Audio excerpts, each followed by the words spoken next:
자, 이번 이야기는 시청자 진수바리님께서 찾아와 주셨습니다. 오늘 진수바리님께서 해주실 이야기는 직접 겪은 아주 섬뜩한 이야기가 될 것 같습니다. 바로 만나보도록 할게요.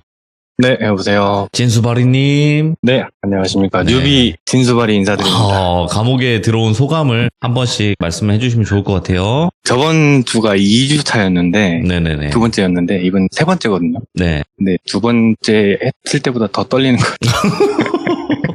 같아요. 왜냐면 매가 준비가 되어 있으니까 굉장히 그쵸. 두렵잖아요. 네. 잘못했을 때 저것이 나를 타격을 한다라는 생각을 네. 했을 때. 하지만 그래도 있는 그대로 말씀을 잘 해주실 거라 믿고요. 이거는 실제로 겪으신 이야기인 것 같아요. 그럼 바로 출발을 해보도록 할게요. 렛츠고! 길이십니다. 진수발이에요.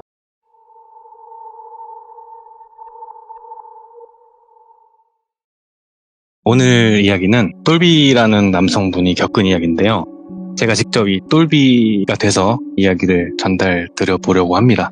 시기는 5, 6년 전쯤 제가 20대 후반이었을 때 겪은 이야기고요. 제가 수도권에 있는 한 회사에 취직을 하게 되면서 이야기가 시작이 되는데, 회사 근방에 사시는 분들은 누구나 다 알 만큼 유명한 회사인데, 그렇다고 대기업은 아니고 적당한 중기업 정도라고 생각해 주시면 되는데, 관리직으로 입사를 하게 된 거예요.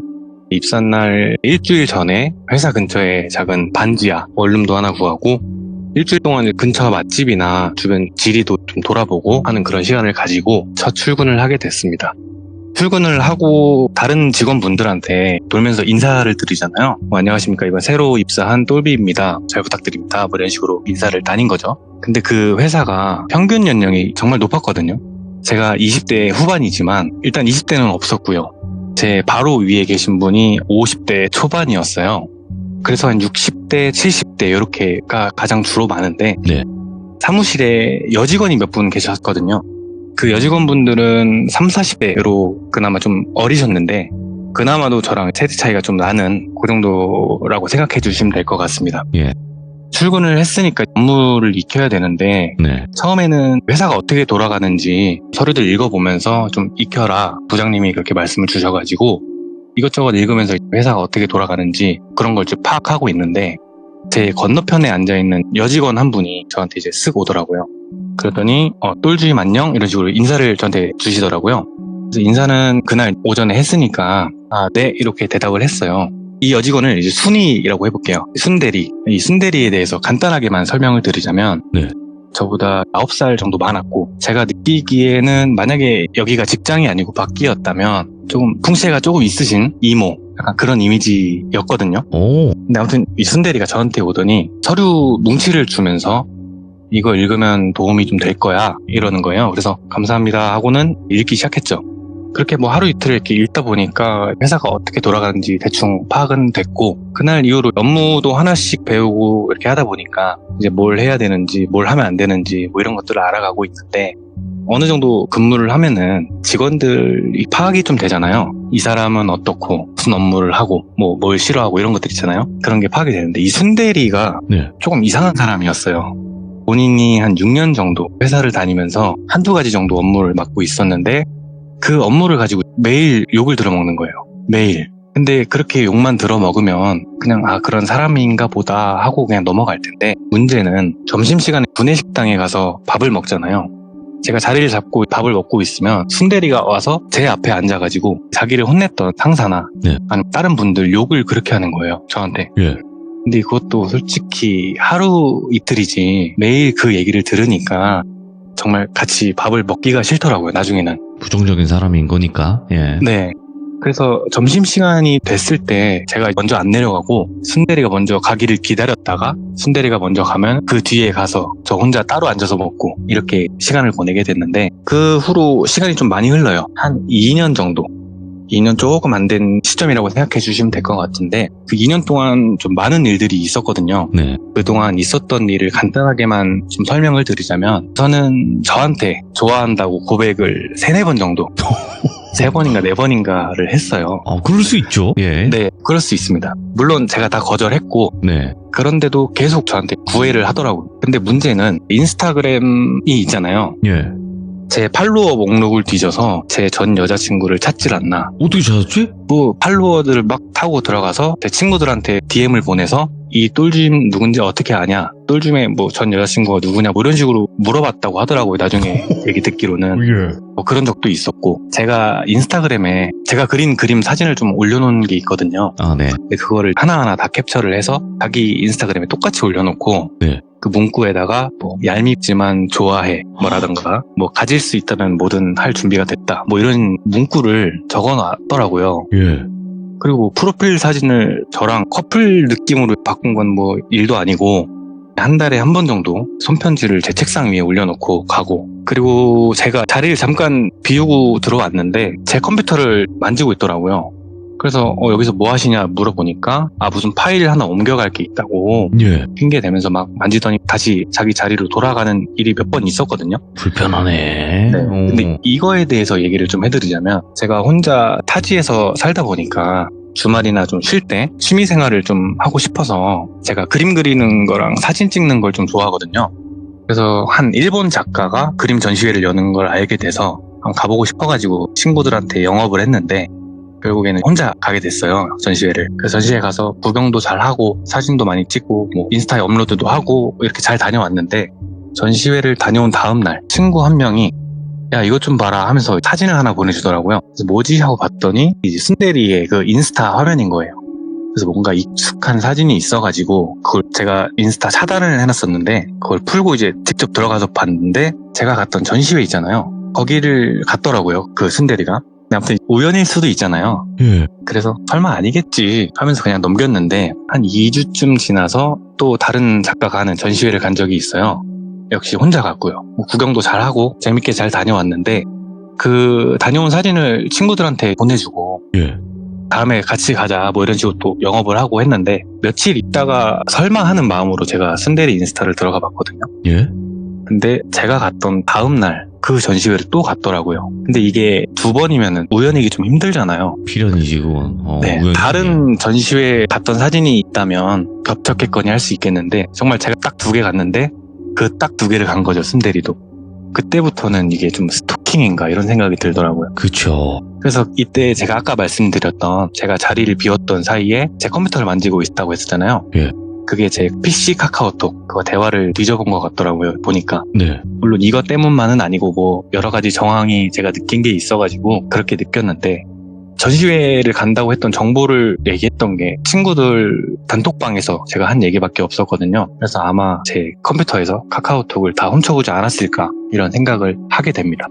시간이 좀 흐르고 제가 혼자 뭐 업무상 체크를 좀 할 게 있어가지고 돌아다니면서 체크를 하고 있는데, 예. 저한테 쓱 오더니 옆에 앉더라고요. 그래서 제가 이제 한숨을 쉬면서 그냥 무시를 했어요. 근데 저한테 똘짐 이러면서 부르는 거예요. 그래서 제가 쓸데없는 말 하시려면 그냥 가십시오 라고 대답을 했더니, 아니 나 똘짐 좋아해 이러는 거예요. 근데 이게 뭐 한두 번도 아니고, 예. 그래서 제가 순대리님 저 여자친구 있고요, 제가 싫다고 말씀드렸잖아요, 진짜로 그만 좀 하세요 이렇게 얘기를 했더니, 원래였으면 그냥 한숨 한번 쉬고 들어갈 사람이 예. 좀 화난 표정으로 내가 왜 싫은 거야?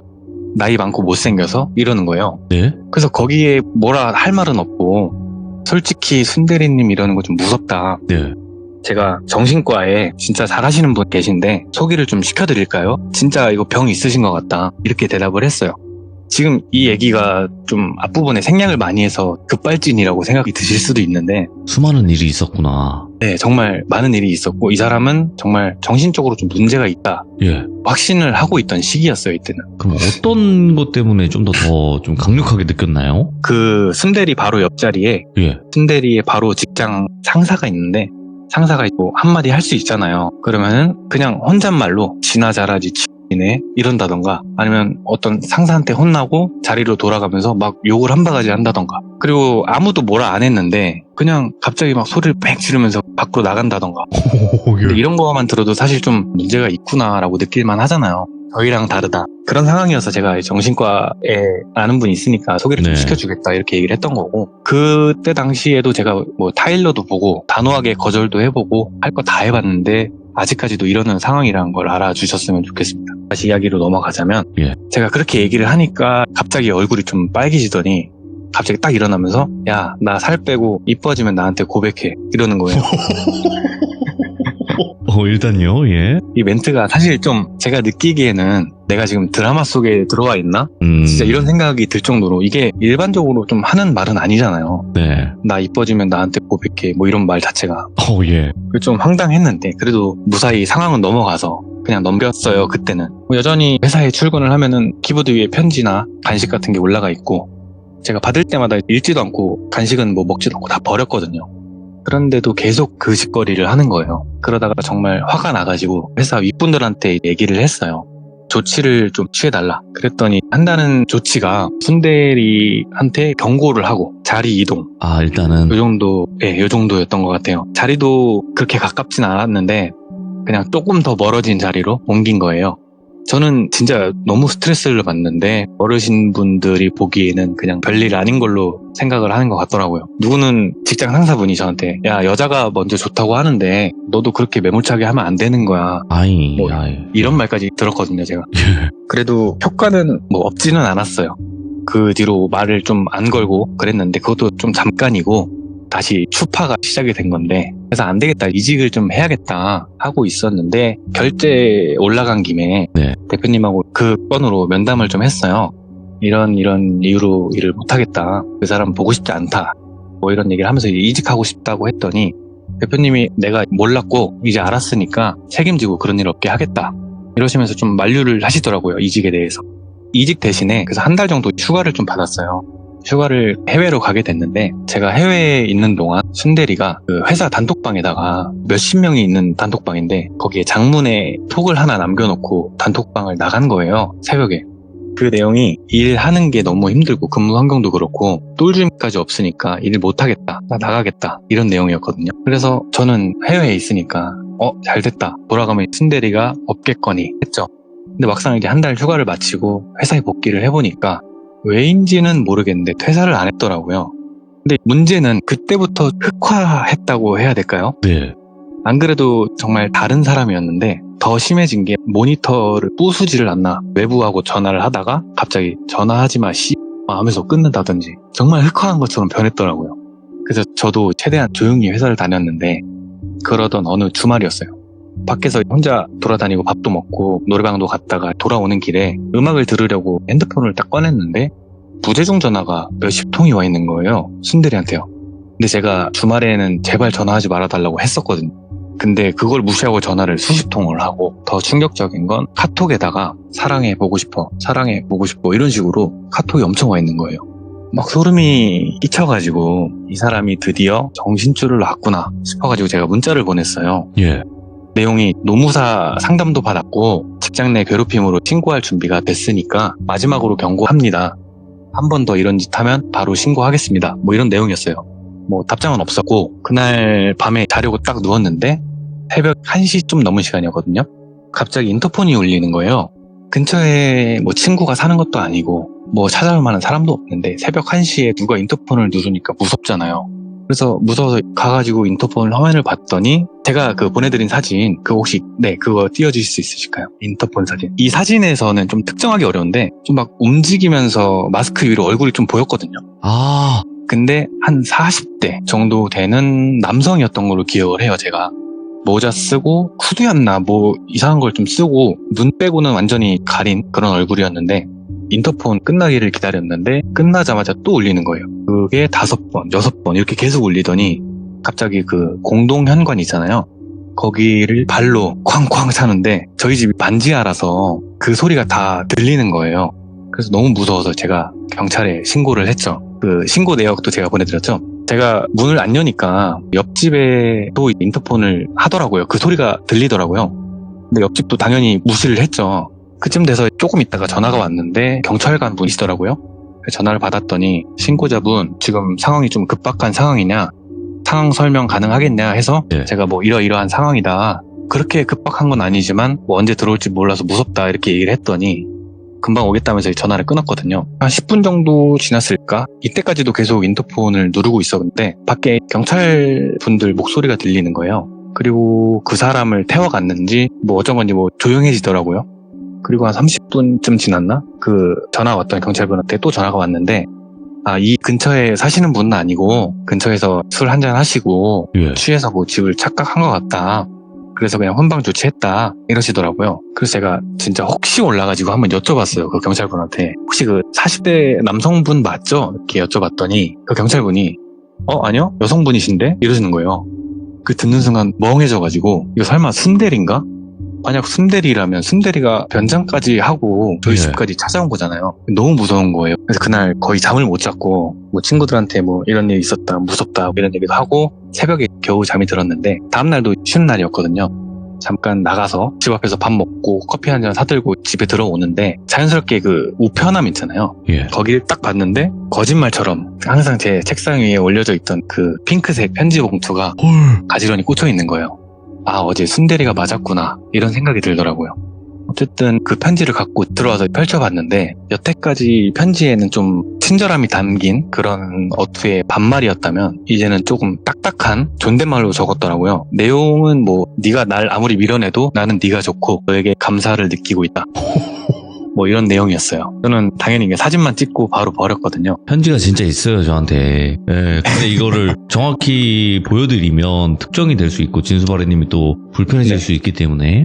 네. 다음 주 이제 주말이 찾아오고, 제가 본가가 한 1시간 반쯤 걸리는 거리에 있었거든요. 오랜만에 본가에 가서 친구들하고 뭐 놀고, 본가에서 자고, 일요일에 다시 집으로 돌아왔죠. 집에서 저녁도 먹고 컴퓨터도 좀 하다가 핸드폰을 보려고 침대에 딱 엎드리면서 누웠는데 베개랑 이불에서 되게 낯선데 낯익은 냄새가 나는 거예요. 그래서 이게 뭔 냄새지? 하는데 갑자기 딱 드는 생각이 이거 순대리 향수 냄새인데? 이렇게 된 거예요.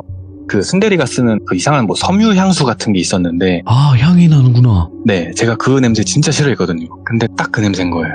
온몸에 막 갑자기 닭살이 돋고 소름이 끼쳐가지고 바로 일어나가지고 예. 그 인터폰 사건 이후로 제가 구매를 했던 3단봉이 하나 있거든요. 예? 그걸 하나 들고 정말 말 그대로 원룸인데 예. 숨을 데가 없잖아요. 근데 숨을 만한 곳을 제가 다 찾아봤어요. 근데 찾아봤는데 당연히 아무도 없죠. 예. 그래서 누가 들어오긴 한 것 같은데 지금 여기 없는 것 같고 그럼 없어진 건 없나? 하면서 막 찾아봤는데 집에 뭐 금품이나 그런 게 있는 것도 아니고 훔쳐갈 만한 게 없거든요. 네. 근데 제가 딱 그때 생각으로는 왠지 스토커가 집에 침입하면 훔쳐갈 만한 게 뭐가 있을까 생각을 해보니까 항상 그 몸에 닿는 옷이라던가 뭐 그런 거지 않을까 해서 옷을 막 찾아봤어요, 제가. 네. 근데 없어진 건 없더라고요. 그래도 혹시 몰라가지고 세탁기 있잖아요. 제가 입고 나서 빨래하려고 세탁기에 넣어둔 옷들을 막 뒤졌는데 뭐 하나가 없는 거예요. 네. 그래서 어디 갔지 하면서 찾는데 그게 없더라고요. 그게 뭐냐면은 제가 최근에 구매를 했던 좀 고급 브랜드 드로즈 팬티 한 장 딱 샀는데 그게 없어진 거예요. 양기를 훔쳐갔네. 제가 세탁하려고 넣어뒀었는데 예. 그게 안 보이더라고요. 그래서 와 미치겠네 하면서 막 진짜 헛웃음이 나는 거예요. 진짜 어떻게 해야 하지 하다가 4층에 집주인분이 사셨는데 4층으로 올라갔어요. 그래서 문을 이제 두드리고 저녁 시간에 정말 죄송한데 저희 집에 누가 들어갔다 나간 것 같다. 혹시 복도 CCTV 좀 볼 수 있을까요? 이렇게 여쭤봤더니 예. 흔쾌히 보여주시더라고요, 핸드폰으로. 예. 근데 주말 동안 CCTV에 찍힌 게 없는 거예요. 그래서 일단은 감사하다 하고는 다시 집으로 들어왔는데 네. 찍힌 게 없으니까 들어온 게 아닌가? 이런 생각이 들었죠. 근데 들어오지 않고서 어떻게 이불이랑 베개에서 그 향수 냄새가 나고 말이 안 팬티가 되죠. 사라질 수 있겠어요. 예. 도대체 어떻게 들어온 거지 하면서 자연스럽게 눈이 창문으로 갔는데 창문은 역시 잠겨 있었고 방범창도 있고요. 저긴 들어올 수가 없어. 근데 제 집에 창문이 2개가 있거든요. 예? 하나는 원룸에 있는 창문이고 하나는 화장실에 있는 창문이에요. 근데 화장실에 있는 창문에는 방범창이 없어요. 그래서 설마 하면서 화장실 문을 열고 그 창문을 봤는데 방충망만 닫혀 있고 창문이 열려 있는 거예요. 예. 근데 그때가 겨울이기도 하고 반지하라서 문 네. 열어두면 정말 춥거든요. 그래서 씻거나 막 볼일 보거나 할 때 창문 밖을 보면 사람 지나가는 거 다 보이고 이래가지고 제가 화장실 창문은 진짜 정말 안 건드렸거든요. 근데 그게 좀 열려 있으니까 여기로 왔다 갔다 했나 하면서 몸을 한번 넣어보려고 막 이렇게 해봤는데 사람 한 명이 들어왔다가 나갔다 하기엔 충분한 크기더라고요. 오. 그래서 여기구나. 근데 더 무서운 건 이게 처음인지 아닌지도 모르고 앞으로 더 올지 아닐지도 모르잖아요. 그때쯤 도망쳐야겠다 이런 생각이 들더라고요. 바로 다음날 출근을 하자마자 대표님실에 올라가서 예. 있었던 일을 다 얘기를 하고 이래저래 해서 나 더 이상은 못 다니겠다. 집에 들어온 것 같다. 경찰에 신고를 해야 될 것 같다. 그렇게 해서 결국에 퇴사를 하게 됐는데 아, 퇴사까지. 아. 네, 대표님이 저한테 신고는 하지 말아달라 어? 이렇게 좀 부탁을 하셨어요. 이유가 있을까요? 그냥 이유를 특별하게 뭐 얘기해 주신 건 아니고 회사 차원에서 단돌이 잘 할 테니까 그리고 퇴직금도 좀 넉넉히 챙겨주고 할 테니까 시끄러워지는 걸 좀 그게 싫었나 봐요. 대표님. 아, 네. 그래서 신고는 하지 말아달라 부탁을 하셔가지고 그래서 그냥 신고는 안 하고 퇴사를 하게 됐고 퇴사하자마자 타이밍 좋게 이직에 성공을 해가지고 지금은 아예 다른 지역으로 이사를 했고 그 뒤로는 그 순대리를 마주친 적은 없거든요. 예. 그래서 똘비는 지금은 아주 잘 지내고 있습니다. 이제부터는 후일담인데 오, 예. 그 이직 후에 제가 회사에 유일하게 연락을 주고받던 사람이 있거든요. 그분한테 이야기를 들었는데 제가 나가고 2주도 안 돼서 순대리가 그만뒀다고 하더라고요. 8년을 다녔던 회사인데 예. 더 나갔다고 그냥 나간 거예요, 바로. 근데 이야기를 들으시는 많은 분들이 이렇게 예. 생각하셨을 거라고 생각을 해요. 일도 못하고 상사한테 개기고 회사에 분란만 만드는 직원을 왜 쓰냐. 그렇죠. 그게 저희 회사 특성상 사람을 구할 때 채용 공고를 올려서 면접을 보고 네. 이렇게 정상적으로 사람을 뽑는 회사가 아니고 아, 10명 중에 9명 정도는 소개나 낙하산이죠. 예. 꽂아주는 식으로 들어가는 거예요. 물론 저도 소개로 들어가게 된 거고 그래서 제가 소개를 받아서 들어갔다는 그 책임감 때문에 더 경찰에 신고라던가 아니면 더 적극적으로 이렇게 하지 못했던 것도 있어요. 아무튼 그 순대리의 배경이 대표님이었던 거예요. 그래서 뭐 내치지도 못하고 그냥 뭐 둘 수밖에 없었던 것 같은데 아, 뭔가 있구나. 네, 그래서 그냥 그때 대표님이 신고하지 말아달라 이런 부탁을 했던 것 같고 이제 에필로그라고 해야 될까요? 비하인드 스토리가 하나 있는데 네. 제가 이 회사에 오기 전에 맡았던 업무를 하던 남직원들이 있잖아요. 다 이 순대리 때문에 그만뒀다고 하더라고요. 아, 한둘이 아니에요, 이게? 네, 저처럼 정도가 심한 건 아니었고 딱 한 번 코로나가 한창 유행할 때 예. 격일로 사무실에 방역을 해주는 용역 업체가 있었어요. 예? 거기서 근무를 하던 한 방역 직원이 나이도 어리고 잘생겼었나 봐요. 네. 근데 순대리가 이 방역하는 직원을 엄청 괴롭혔다고 하더라고요.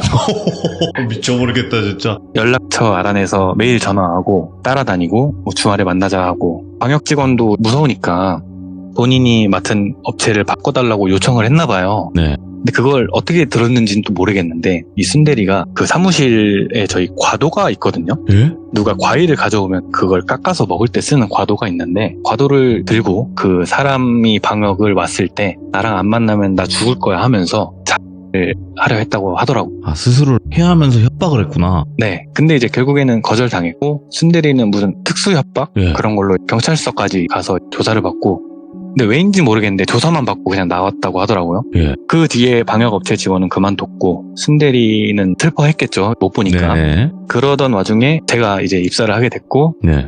이 이야기가 시작이 되는 겁니다. 계속해서 뭔가 희생양들이 있고 진수바리님 다음 희생자도 있을까 없을까는 모르겠지만 어쨌든 그만뒀으니까. 그 부분도 짧게만 말씀드리면 예. 이게 끝이 조금 허무하긴 한데 예. 제 얘기는 여기서 끝났지만 지금 제가 이 이야기를 준비하면서 그 순대리 인스타를 한번 들어가 봤어요. 아, 예. 근데 피드에 올라온 사진이나 글들이나 이런 걸 보니까 또 누군가에게 사랑에 빠진 게 아닐까? 바뀌었구나. 네, 문구가 좀 있더라고요.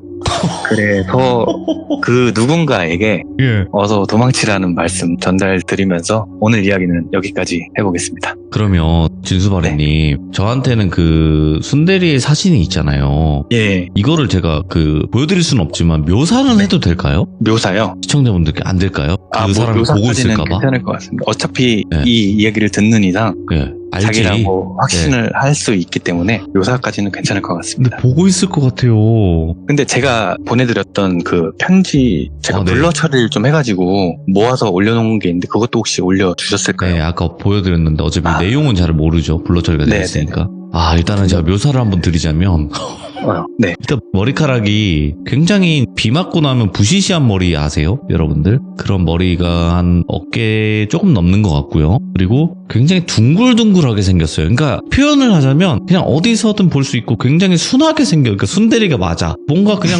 순하게 생겼어요. 그리고 안경도 굉장히 동그란 안경 아시죠, 여러분들? 네, 굉장히 동그란 안경이고 그렇다고 해서 뭐 살이 엄청나게 쪄 보이진 않아요. 그렇다고 말라 네. 보이지도 않고요. 맞습니다. 하지만 굉장히 음침합니다. 음침함의 정도가 진짜로 한 100 정도 있으면 한 7, 80은 돼 보여요. 그리고 화장기가 없어요, 얼굴에. 화장은 하나요? 화장을 엿대는 했던 것 같아요. 아, 그래요? 화장기가 여기는 별로 안 보여서. 네. 근데 어떡하지 이걸? 그래도 다행인 거는 진수바리님이 현재 괴롭힘 당하고 있는 건 아닌 것 같아서. 네, 맞습니다. 저는 무사히 도망을 쳤고 예, 지금은 아예 그 사람이 찾을 수 없는 곳에서 잘 살고 있습니다. 제가 항상 말씀드려요. 스토킹은 엄연한 범죄라고 꼭 말씀을 드리거든요. 근데 네. 스토킹 하는 사람의 입장에서 얼마 전에 노래도 나왔지 않습니까? 네. 저희 시들무 사연으로 노래를 만들었어요. 그 언제나 같이라는 제목으로 타편님이 부르신 노래인데 그 노래에서도 저희가 생각해서 이걸 제작을 하게 됐던 계기가 뭐였냐면 그들에게는 그게 순정이고 사랑이에요. 그런 방법들이. 네, 우리가 생각하는 일반적인 사랑이란 말이에요. 그게 무서운 거예요. 그 다름이. 맞습니다. 예, 근데 누군가에게는 정말 고통스러운 일이거든요, 이게. 그래서 절대로 이거는 엄연한 범죄고 요즘에는 처벌이 분명히 가능해요. 그래서 진수바리님도 혹여라도 또 연락이 오거나 괴롭힘을 하면 지금까지 네. 모아온 증거를 제시로 해서 진술을 하시고 처벌 네. 내리시는 게 가장 좋지 않을까 생각을 들어요, 저는. 네, 저도 그렇게 해야죠. 또 오게 된다면. 오늘 진수바리님의 이야기를 들으면서도 어지러웠습니다. 속이 울렁거렸고요. 그리고 이야기를 또 워낙 잘 해주시다 보니까 저희가 더 네. 자세하게 알 수 있었던 그런 섬뜩한 현실 공포가 아니었나 생각을 합니다. 시청해주신 모든 분들 감사드리고 오늘 진수바리님께도 큰 박수 한번 주시고 오늘 고생 많으셨습니다. 네, 감사합니다. 네.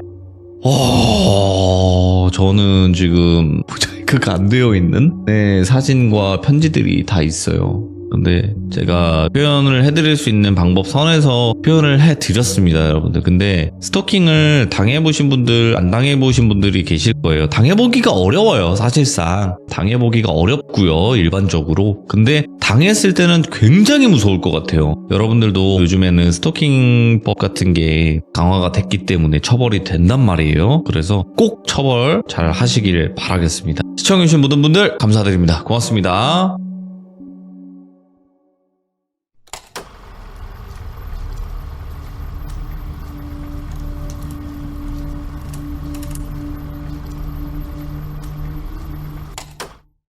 자, 이번 이야기는 진수바리님께서 시들무에 찾아와 주셨습니다. 바로 만나보도록 할게요. 네, 오세요. 진수바리님. 네, 안녕하세요. 아이고, 반갑습니다. 네, 잘 지내셨습니까? 그럼요. 네, 아주 또 잘 지냈고, 우리 또 진수바리님의 목소리를 들어서 영광입니다. 네, 저도 영광입니다. 네. 자, 오늘 진수바리님께서 들려주실 이야기, 우리 해외로 가봐야 될까요? 네. 이런 일도 있으니까 조심하시라는 차원에서 한번 준비해봤습니다. 알겠습니다. 그럼 비행기표 끊고 바로 출발을 해보도록 하겠습니다. 렛츠고! 네. 길이십니다. 진수바리예요.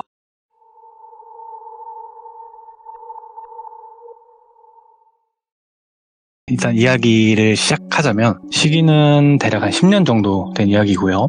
오늘의 주인공은 역시 똘비라고 하는 30대 초반의 남성인데 이 똘비가 근 몇 년 동안 다녔던 직장이 있었는데 직장이 조금 기울면서 똘비가 자진 퇴사를 하게 돼요.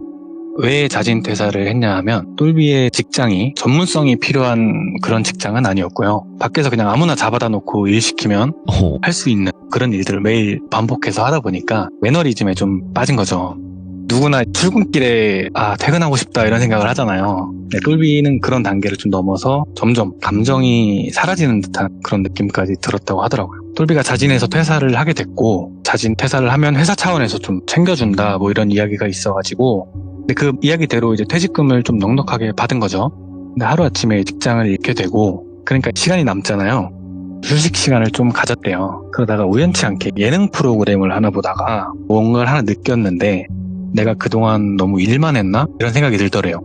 사실 똘비는 청소년기에 어떤 일련의 사고로 인해서 부모님을 먼저 좀 안타깝게 보내드렸고 큰아버지 밑에서 고등학교 졸업까지 하고 큰아버지가 지원해주신 금액으로 월세를 구해서 바로 독립을 했다고 하더라고요.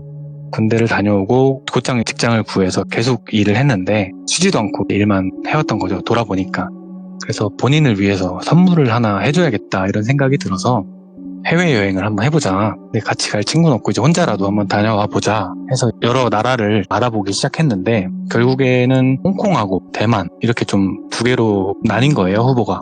그래서 친구랑 어느 날 연락을 하고 있는데 그 친구한테 물어봤대요. 혹시 뭐 홍콩이나 대만 중에 어디를 가는 게 나을까 이렇게 물어봤더니 친구가 차라리 그냥 태국을 가 이렇게 얘기를 하더래요. 근데 사실 똘비가 생각하기로는 동남아에 대한 이미지가 좀 덥고 이런 부정적인 이미지가 좀 있어서 아예 후보에도 없었는데 네. 친구 얘기를 들으니까 그쪽으로 마음이 좀 기울더래요. 그래서 태국에 대해서 좀 알아보기 시작했는데 괜찮을 것 같아서 결국에는 태국으로 가게 됩니다. 근데 해외여행 처음 갈 때 다 그런 건 아니겠지만 굉장히 좀 설레고 기대가 되면서도 한편으로는 좀 겁이 좀 나기도 하고 그렇죠. 불안감 이런 게 좀 생기잖아요. 게다가 똘비는 혼자 가는 거고. 근데 그런 마음도 즐기려고 하면서 공항에서 달러로 환전을 하고 태국으로 향하게 됩니다. 지금은 QR코드로 결제도 하고 뭐 어플로 택시 부르고 이렇게 좀 편하잖아요. 근데 그때 당시만 해도 온리 캐시였어가지고 적지 않은 돈을 달러로 환전을 했대요. 그래서 이제 방콕 공항에 도착을 해서 바로 거기서 바트로 태국 돈으로 어느 정도 환전을 하고 바로 호텔로 가서 체크인을 한 거죠. 밖을 막 돌아다녀 보는데 진짜 좋더래요. 매체로만 보던 해외에 내가 있다는 게 실감이 나기도 하고 그동안 정말 죽어라 일만 했던 게 느껴지기도 하고 해서 제대로 휴식을 취해보자 하는 생각으로 여행을 본격적으로 한 거죠. 똘비가 구체적으로 계획을 막 딱딱 짜놓은 건 아니었고 좀 굵직하게만 방콕에 며칠 있다가 파타야에 또 며칠 있다가 네. 다시 방콕으로 돌아와서 비행기를 타고 한국으로 돌아오는 이렇게 계획을 했었다고 하는데 드디어 파타야로 가는 날이었대요. 방콕에 버스 터미널이 있잖아요. 네. 거기서 파타야행 버스 티켓을 끊으려고 하는데 한 남성분이 똘비한테 다가오면서 혹시 한국 분이세요? 이렇게 묻더래요. 근데 지금 똘비는 여행 중간중간에 이제 한국인을 굉장히 많이 마주쳤지만 대화를 해본 적은 없었거든요. 네. 그래서 좀 반가웠대요. 한국인을 만난 게. 그래서 네, 저 한국 사람입니다. 이렇게 대답을 했더니 그 남성분이 환하게 웃으시면서 아이고 반갑습니다. 딴 게 아니고 제가 지금 급하게 전화를 할 때가 있는데 핸드폰이 꺼져가지고 진짜 죄송한데 전화 한 통만 빌릴 수 있겠냐 이렇게 묻더래요. 똘비가 내심 반갑기도 하고 그래가지고 예 하면서 핸드폰을 드렸대요. 건네준 거죠. 그러면서 자연스럽게 흡연장 쪽으로 향하는데 어딘가 전화를 막 하더니 핸드폰을 돌려주더래요. 그러면서 정말 감사합니다. 덕분에 살았다고 이렇게 얘기를 하더래요. 그래서 네 뭐 이렇게 대답을 했더니 그분이 근데 혹시 어디 가세요? 이렇게 묻더래요. 그래서 똘비가 저 파타야 갑니다 이렇게 대답을 했더니 그 남성분이 파타야요? 혹시 티켓 끊으셨나요? 이렇게 묻더래요. 그래서 아직이요. 왜요? 이렇게 물었더니 진짜 다행이라고 제가 지금 여기 현지에서 가이드도 하고 작은 뭐 커뮤니티를 하나 운영 중인데 지금 안 그래도 그것 때문에 좀 전화를 했는데 지금 파타야가 대대적으로 단속을 하고 있다고 하더라고요. 그렇게 얘기를 하더래요. 그러면서 지금 여행하기가 굉장히 안 좋다. 똘비가 당황해서 그럼 어떡하지? 이렇게 얘기를 했더니 그쪽에서 제가 여기 지역명은 안 밝힐게요. 제가 곧 돌체비타라는 곳을 가는데 여기 혹시 가지 않으실래요? 이렇게 묻더래요. 제가 뭐 붙어 다닐 건 아니고 그냥 여기 좀 빠삭하게 알아서 뭐 명소나 관광지, 호텔, 맛집 이런 거 많이 알아서 추천을 좀 해드릴 수 있다. 같이 가지 않으실래요? 이렇게 묻더래요. 똘비가 핸드폰으로 검색을 해본 거예요. 그 지역을. 그러니까 정말 한국인도 많이 없고 관광하기는 뭐 나쁘지 않겠다라는 생각이 들더래요. 그래서 그럴까요? 하면서 이것도 또 여행의 묘미지 이런 생각을 했대요. 그래서 그럼 돌체비타 행으로 티켓을 끊어보겠다. 이렇게 해서 티켓을 끊고 같이 그 가이드랑 버스를 타고 돌체비타로 향하게 됩니다. 원래 파타야는 1시간 반 정도 걸리거든요. 근데 이곳은 조금 더 걸렸다고 해요. 이전에 한 가지 말씀을 드리면 똘비는 방콕에서 그 며칠 호텔만 끊어놨고 파타야에는 호텔을 예약하지 않은 상태였어요. 직접 가서 체크인을 하려고 했던 거예요. 그래서 좀 변동이 돼도 쉽게 변동할 수 있게 그렇게 여행 계획을 했었던 거예요. 아무튼 이제 버스를 타고 가는데 그 가이드랑 뭐 이런저런 얘기를 했대요. 어떻게 태국에 오게 됐고 이 가이드는 내가 어떻게 여기 방콕에 살게 됐고 뭐 이런 얘기를 쭉 하면서 도착을 했는데 저녁 먹기 조금 이른 시간이었대요. 내려서 이제 어디로 가야 하나 하고 있는데 그 가이드분이 저기 똘비씨 이렇게 부르더래요. 예? 그래서 네 대답을 했더니 혹시 환전 해오셨어요? 이렇게 묻더래요. 그래서 환전이요? 그래서 환전을 하기는 해야 하는데 뭐 하긴 해야죠. 이렇게 대답을 했대요. 그러니까 여기 진짜 잘 쳐주는 데 있는데 제가 택시를 같이 타고 거기까지 안내해 드릴게요. 이렇게 얘기를 하더래요. 예. 사실 돈이 아예 없는 건 아니었고 하루 이틀 정도 숙소 묵고 뭐 밥 먹고 할 수 있는 돈은 있었대요. 근데 여기 또 며칠이 있어야 되니까 그래 뭐 환전하지 하는 생각으로 같이 택시를 타고 그쪽으로 향하게 돼요. 시내에서 택시를 내리니까 바로 환전소가 있더래요. 같이 갔던 가이드가 먼저 자연스럽게 문을 열고 들어가고 똘비가 그 뒤를 따라 들어간 거죠. 내부는 그냥 뭐 생각했던 그런 이미지였는데 막 내부를 구경하고 있는데 가이드는 그 카운터에 앉아있는 분하고 태국어로 막 얘기를 하더래요. 그러다가 또 똘비씨 부르더래요. 그래서 네 이렇게 답을 했더니 내가 여기 진짜 잘 쳐주라고 얘기했으니까 여기서 환전하시고 식사하러 가시고 호텔도 가시라고, 그리고 나중에 하나로 바꿀 때 잘 안 쳐주니까 너무 많이 하지 마세요 이렇게 얘기를 하더래요. 그리고는 종이 한 장을 주는데 뭐 맛집이나 관광 명소들 이런 거를 적어놓은 종이를 주더래요. 그래서 여기 괜찮은 곳들로만 제가 적어서 드렸으니까 숙소도 여기 진짜 괜찮다고 그렇게 주고 그냥 가더래요. 그래서 감사합니다 하고 인사를 하고 환전소에서 환전을 하는데 가이드가 무슨 진짜 마법이라도 부린 것처럼 똘비가 알고 있는 환율하고 정말 다르더래요. 예를 들어서 뭐 1달러에 35바트라고 쳤을 때 1달러에 뭐 45바트 이런 식으로 좀 말도 안 되는 환율로 쳐주더래요. 오. 그래서 와 진짜 대박이다. 가이드한테 너무 고마운 거죠. 그래서 환전은 금방 끝났고 가이드가 추천해준 숙소로 향한 거죠. 예. 호텔에 들어가서 방이 있는지 묻고 체크인을 하고 나와서 저녁을 먹으려고 하는데 지갑에 돈을 확인해 보니까 하루 정도면 다 쓸 것 같더래요. 그래서 안 되겠다 해서 그 환전했던 돈을 지갑에 채우고 그리고 야시장도 구경도 하고 막 이렇게 돌아다닌 거죠. 그리고 호텔에 다시 들어가서 자고 다음날 나와서 구경을 하는데 방콕하고는 좀 다르더래요. 좀 신선하기도 하고 뭐 자연이 더 많은 그런 지역이었다고 해요. 그 다음날 막 돌아다니다가 밥을 먹어야겠다 싶어서 식당에 가서 쌀국수 이런 걸 먹었대요. 계산을 하고 나오는데 너무 더우니까 편의점 좀 갈까 하고 발걸음을 옮기는데 웬 오토바이가 한 대 딱 서더래요, 앞에. 그래서 뭐지 하고 봤더니 그 남자가 본인을 빤히 쳐다보더래요. 뭘 보나 하고 보고 있는데 경찰이더래요. 그래서 경찰이 왜 그러지? 하는데 경찰이 자기를 보면서 태국어로 뭐라 얘기를 하더래요. 근데 못 알아듣잖아요. 그래서 핸드폰을 꺼내가지고 번역기 어플을 킨 다음에 What? 이라고 적어가지고 핸드폰을 보여줬대요. 그러니까 경찰이 손가락으로 네모를 이렇게 막 그리면서 빼뽀 이러더래요. 똘비가 그 단어는 호텔에서도 들었고 해서 바로 알아차렸는데 그게 여권, 패스포트라고 한 거예요. 경찰이 여권을 딱 내미니까 경찰이 여권을 받아들고 막 확인을 하더래요. 그러더니 그 여권을 돌려주는 게 아니고 자기 주머니에 딱 넣더래요. 그러면서 손가락을 까딱까딱 하더니 폰 이러더래요. 그래서 똘비가 폰? 마이 폰? 이러면서 자기 핸드폰을 들어가지고 폰? 이러고 있는데 그 핸드폰까지 딱 잡아채면서 주머니에 넣더래요. 그리고는 손가락으로 똘비를 가리키면서 you money 획 이러더래요. 혹시 무슨 말인지 이해 가시나요, 똘비님은? 이게 그 비영어권 사람들이 영어를 쓰면 본인의 언어가 뉘앙스가 좀 녹아서 이해가 안 될 때가 정말 많거든요.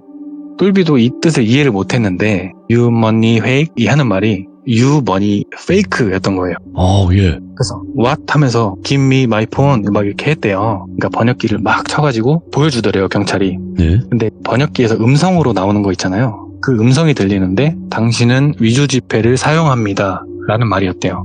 너무 놀라가지고 what? 내가 언제 what? 이러면서 따지려고 하는데 사실 말이 통해야 따지는 말든 하잖아요.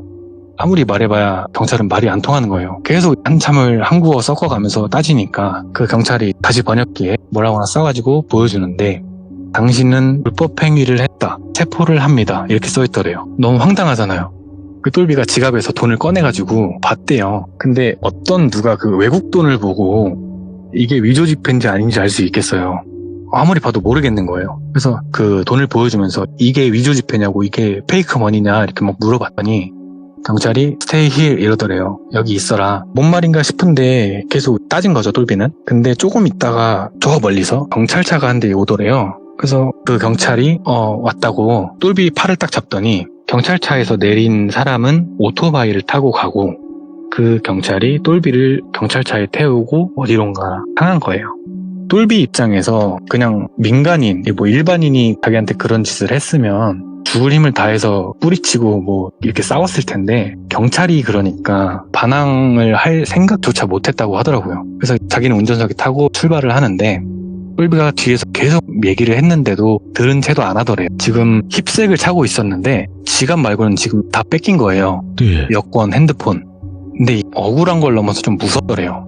태국 감옥 하면은 바퀴벌레나 쥐 이런 것들 같이 수감되는 그런 이미지가 떠오르는데 게다가 말도 통하는 사람도 없고 네. 그러고 앉아있으니까 이빨이 막 딱딱딱거리면서 떨리더래요. 타지에서 이렇게 감옥에 끌려가는 건가. 근데 차가 가면은 창 밖으로 풍경이 보이잖아요. 뭔가 이상하더래요.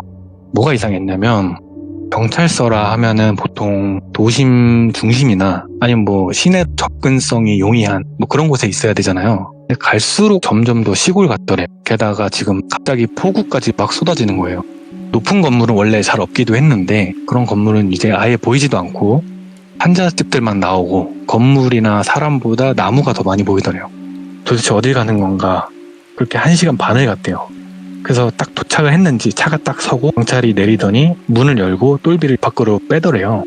근데 주위를 둘러보니까 경찰서가 아니고 웬 건물이 딸랑 하나 있더래요. 그래서 똘비가 여기가 어디냐 이렇게 물었더니 역시 대답은 않고 그 건물로 끌고 가는데 그 건물이 판넬식으로 된 공장 같은 건물 있잖아요. 그런 건물이었는데 문을 열고 들어갔더니 2층으로 개조가 된 그런 곳이었대요. 근데 벽에 붙어있는 계단을 타고 올라가서 철제 복도처럼 돼 있는 그 뭐라고 하는지 모르겠는데 거기를 이제 끌고 가서 안쪽으로 꺾고 들어가니까 양 옆으로 방이 몇 개 있더래요. 그래서 그 경찰이 똘비를 그 방 안에 집어넣고 문을 딱 닫고 작은 자물쇠를 하나 채우더래요. 문은 밖이 다 보이는 창살 문이었대요. 그래서 자물쇠를 잠그는 걸 보고 도대체 여기가 어디냐 알려달라 계속 얘기를 하는데 들은 채도 안 하고 똘비 힙색을 그냥 뜯어서 가져갔대요. 똘비는 가진 게 아무것도 없으니까 여기서 어떻게 해야 되나 하고 있는데 이 상황이 아직까지도 이해가 안 가는 거예요. 똘비는 경찰서에 조사를 받으러 가는 줄 알았더니 이상한 건물에 잡혀온 거잖아요. 그래서 어떻게 하나 하고 있는데 그 경찰이 왔던 길을 가는 것처럼 점점 발걸음 소리가 멀어지더래요. 예. 그러더니 전화를 하는 목소리가 들리는데 그러다가 문이 쾅 닫히는 소리가 나더래요. 경찰이 나갔구나 생각을 하고 있는데 그 안에서 생각 정리를 좀 한 거죠. 도대체 여기가 어디고 내가 왜 여기 와 있나. 근데 그 와중에도 계속 천장에 비가 계속 부딪히는데 그 소리가 너무 무섭더래요. 그래서 혼자 앉아가지고 이게 뭔 상황인가 하면서 시간을 보냈는데 나중에 시계를 봤더니 한 11시쯤 됐대요. 배가 고프잖아요. 근데 창밖으로 아무리 얘기를 해도 아무도 오질 않더래요. 그래서 헤이 하는데 아무런 반응이 없는 거예요. 그래서 이러다 진짜 아사하는 거 아닌가 하는데 갑자기 똑똑 하는 소리가 들리더래요. 예? 뭔가 하고 그 소리 나는 방향을 봤더니 비가 너무 많이 와가지고 물이 새더라는 거예요. 천장에서. 비가 많이 오긴 하나 보다. 근데 사람이 이렇게 없으면 나중에 저 물이라도 받아 먹어야 되나? 이런 생각을 하는데 그 방 안에 매트리스가 하나 있었대요. 거기 누워가지고 가만히 있었대요. 근데 신기하게도 그 상황에서 잠은 왔다고 하더라고요. 잠을 자고 일어났더니 시계를 보니까 한 점심시간이 살짝 지난 시간이었대요. 네. 배는 고프고 목도 마르고 하니까 문 앞으로 다가가서 또 소리를 질렀대요. 배고파! 이렇게 소리 질렀대요. 밥 내놔! 했대요. 근데 또 대답이 없는 거예요. 그래서 미치겠다. 막 죽겠다 싶을 정도는 아니었는데 여기 며칠을 더 있어야 될지 모르니까. 근데 그때 드는 생각이 잠깐만 지금 여기 아무도 없잖아 이런 생각이 들더래요. 그때는 무서운 것보다 짜증이 나고 화가 나더래요. 똘비가. 그래서 그 철창 문을 있는 힘껏 발로 찼대요. 그러니까 그 자물쇠 있잖아요. 그게 좀 작은 자물쇠였는데 그게 틱 하면서 부서졌나? 이런 생각이 들 정도로 되게 약해 보이는 거였는데 잘하면 나갈 수도 있겠다 이런 생각이 들어서 그때부터 발로 철창문을 계속 찬 거예요. 근데 한 4번, 5번 정도 찼을 때 자물쇠가 정말 허무하게 떨어졌다고 하더라고요. 이런 거에 내가 감금을 당했나? 허무하잖아요. 그래서 빨리 나가야겠다 싶어가지고 지나왔던 복도를 지나서 1층이 다 보이는 그쪽으로 딱 향했는데 네. 1층을 봤더니 물이 잠겨 있더래요. 그래서 비가 이렇게 많이 왔나? 그 생각을 해보니까 지금도 계속 천장에 빗소리가 들리고 있는 거예요. 그래서 여기 감금됐으면 진짜 물에 잠겨서 죽었을 수도 있겠다. 빨리 나가야겠다 해서 1층으로 내려갔더니 물은 한 정강이 정도까지 탔다고 하더라고요. 그래서 문을 열려고 하는데 문이 안 열리더래요. 그래서 이게 수압 때문인가 아니면 뭐 문 앞에 뭐가 있어서 안 열리는 건가 하다가 1층을 둘러봤더니 창문이 하나 있었는데 그쪽으로 나가야겠다 해가지고 창문 쪽으로 가서 창문을 열고 밖을 봤대요. 근데 거기가 좀 농촌 같은 곳인데 밖은 정말 아비규환 그 자체였대요. 네. 홍수가 나가지고 그냥 쓰레기며 나무며 이런 게 완전히 그냥 떠다니는 거예요. 이야. 똘비가 내가 여기서 지금 나가는 게 맞나? 밖은 더 위험한 거 아닌가? 이런 생각이 들었는데 그래도 나가야 뭐 구조 요청을 하든 뭘 할 수 있잖아요. 나가기로 결심을 하고 창문을 넘어서 밖으로 나갑니다. 그래서 땅을 짚어보니까 밖은 허리 정도까지 물이 찼더래요. 그래서 와 어떡하지 하면서 돌아다니는데 주변에 사람은 안 보이고 쓰레기들만 이제 떠다니는 거예요. 어떡하지 하다가 저 멀리 작은 좀 나무 배 같은 게 하나 보이더래요. 그래서 저게 뭔가 하고 봤더니 사람이 타 있는 것 같더래요. 그래서 막 소리를 질렀대요. 근데 그때 소리를 지르고 나서 안 게 주변에 사람이 없는 게 아니었고 사람들이 다 어떤 거에 매달려서 안 떠내려가려고 이렇게 하고 있었던 거예요. 그게 안 보였던 거예요, 똘비 눈에. 여기서부터는 이야기를 제대로 듣지는 못해서 결론만 말씀을 드리면 결국에는 똘비가 그 배에 타서 몇 시간 정도 표류를 하다가 구조대에 의해서 구조가 되고 여권이 없잖아요. 예. 그래서 어떻게 막 손짓 발짓 섞어가면서 얘기를 해서 대사관에서 돈 받아가지고 비상 여권이라고 하는데 그걸 네. 가지고 한국으로 무사히 귀국을 했다고 하더라고요. 와, 다행이다. 근데 이 이야기를 예. 본인은 내가 지금 무슨 일을 겪은 건지 모르잖아요, 똘비가. 그래서 그거를 찾아보려고 인터넷에 검색도 해보고 막 이렇게 해봤는데 이야기의 전말을 알 수는 없었대요, 그때 당시에. 근데 똘비가 그 이후로도 태국을 몇 번 더 갔대요. 네. 근데 그러고 태국에서 친해진 형님이 있었는데 그분한테 이야기를 들은 거죠, 전말을. 네. 그때 당시에 지금도 뭐 이런 게 있는지는 모르겠는데 결국에 그 친한 형님이 얘기해 주기로는 가이드 있잖아요. 네. 가이드랑 환전소 직원이랑 경찰이랑 일단은 한 패고 와. 뭐 분명히 더 일원이 있을 거다 이렇게 얘기를 했대요. 그 방식이 가이드가 위조 지폐를 환전하게 만들어서 사용하게 만들고 그 경찰이 가서 체포를 해서 구금을 시킨 다음에 뭐 돈을 빼먹든 뭐 노동 착취를 시키든 뭐 이렇게 하는데 똘비가 끌려갔던 곳이 어디였냐면 다른 국가와의 국경지대에 좀 가까운 곳이었대요. 근데 거기가 유명한 지역인데 안 좋은 약 원료 재배를 하는 그쪽이었던 거예요. 예. 그래서 그 형님이 말씀해 주시기로는 너 정말 큰일 날 뻔했다. 끌려가서 진짜 뉴스에도 나오고 장난 아니었다. 이렇게 얘기를 해줬는데 똘비는 운이 좋게도 자연재해죠. 아이러니하게도 이제 홍수 때문에 이제 목숨을 구할 수 있었던 거고. 그러니까 천재지변이 그렇게 작용을 하네. 그런 범죄에서 이제 벗어나서 아예 한국에 올 수 있었던 기적적인 이야기를 들은 게 하나 있어가지고 가져와 봤습니다. 근데 아시죠? 진수바리님도 아시겠지만 네. 해외 나가서 가장 조심해야 되는 사람이 뭐다? 한국에. 친절한 한국인. 네.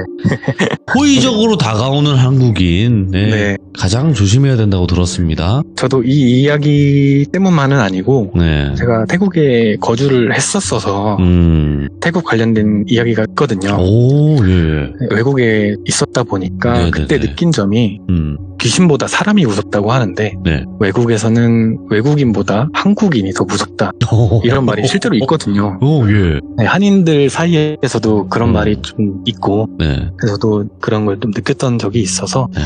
이 이야기 좀 공감을 했던 것 같습니다. 그럴 수밖에 없는 이야기고 이게 네. 허구의 이야기도 아니고 네. 실제로 이런 일들이 벌어지고 있는데 내가 가서 나는 아니겠지라는 생각을 하시면 안 돼요. 맞아요. 그리고 해외 나가시면 대부분 같은 감정을 느끼실 거예요. 다 외국인이고 하니까 한국 사람 만나면 괜히 반갑고 네. 한국 분이세요? 이러면서 대화도 좀 나눌 거고 네, 그런 걸 굉장히 또 조심해야 되는 것 같습니다. 진짜로. 맞습니다. 네, 오늘 진수바리님께서 해외에 나가서 정말 또 조심해야 되는 현실공포 네. 이야기를 들려주셔서 다시 한번 감사드리고 앞으로 또 네. 여러 가지 이야기들을 많이 들려주실 거라 믿습니다. 감사합니다. 네. 해외에서도 이런 일이 없으시길 바라겠습니다. 감사합니다. 감사합니다. 그냥 조심하라는 말씀밖에 제가 드릴 말씀이 없습니다, 여러분들. 예, 해외여행 가는 거 좋습니다. 다 좋자고 가고 또 경험이니까 그렇게 하는 건데 그 안에서 또 그들을 타겟으로 한 범죄는 항상 도사리고 있으니까 조심하시길 바라겠습니다. 감사합니다.